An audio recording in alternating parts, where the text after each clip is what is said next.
Back to the 2016 race. The Real Clear Politics average shows Hillary Clinton with a slight bump now, up to a 2.6% lead over in a two-way race. But with the four-way race, Clinton is down slightly from yesterday to a 1.6% lead. The betting odds, meanwhile, continue to have Clinton with about a 2-to-1 lead, so she's up about 0.5% from yesterday in the betting odds. Trump's odds, however, down about 0.5%. To help us make sense of all these numbers, here's our nightly political panel. From the Weekly Standard, executive editor Fred Barnes, and Public Radio's national political correspondent Mara Liasson. Always had trouble with that, Mara, back in the days when we were doing this on my program. It was national political, national public, and before I knew it, I was even as tongue-tied as I am these days. Your thoughts on what we're seeing in the polling? I think that this race might not be as volatile as we thought. Polls were bouncing around, but they seem to have settled back to a very close race, more or less the way it was before the conventions. Remember, she got a bigger bounce than he did, and then she lost most of it in that kind of horrible stretch that she had.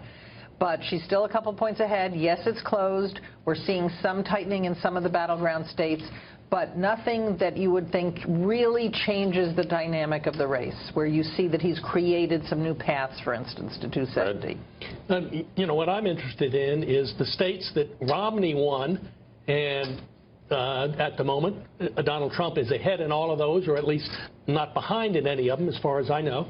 And then the states that Obama won. And because he has to win all the ones that Romney won and some that Obama won. Right? Now, and Obama won Ohio, Pennsylvania, and Florida. Now, if Trump won all the Romney states and won those three states, he'd win the election. That might be hard to do. But so I follow the states that Obama won, and Trump's ahead in at least 4 of those. The Fox poll showed that he was ahead, I believe, in Nevada and Ohio. And other polls have shown consistently that he's ahead in Iowa. Other polls have shown Colorado either tied or Trump's ahead. So they aren't enough to show him ahead in the Electoral College, but he's pretty darn close. And you know, one other interesting thing, we were waiting to see what the third and fourth party candidates would do to this race. It was bouncing around. It seemed like they were taking from both of them, but now it's pretty clear. They're taking votes from her.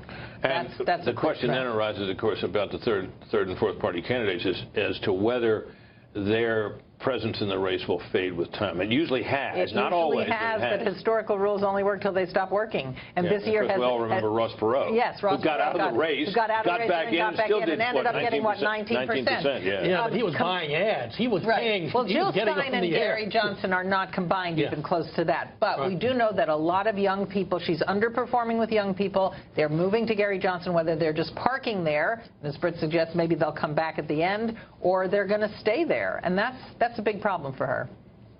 Well, they might. You mean stay there? Yeah, they might. They might stay there. That's why she went to college campuses. They're putting out the message that a vote for Gary Johnson is equivalent to a vote for Trump, trying to get those young people back. I mean, young people are just up in the air in this election, more than any group. Well, Obama got them, and he got them to a much higher degree than we'd seen any candidate of either party in recent cycles. The history of young people is most of them don't vote. Right. I should say a great many of them don't vote. They may answer pollsters' questions, but they don't vote. That'll probably be true in this election. Yeah, they're pretty decided they're not going to vote for Trump. Whether they turn out for Hillary is another question. In your judgment, Mara, how badly does she need them? I think she needs them. I think she needs them because even though she's polling... Well, she'll win them, but... No, she needs them to turn out for her. She's doing fine in the percentages. Same thing with Hispanics. But... they're not as enthusiastic about her as they were for Obama. We're going to talk to Joe Trippier about that later. Fred, last word to you. Yeah, I think the young people are Hillary Clinton's Achilles heel. Really? Yeah.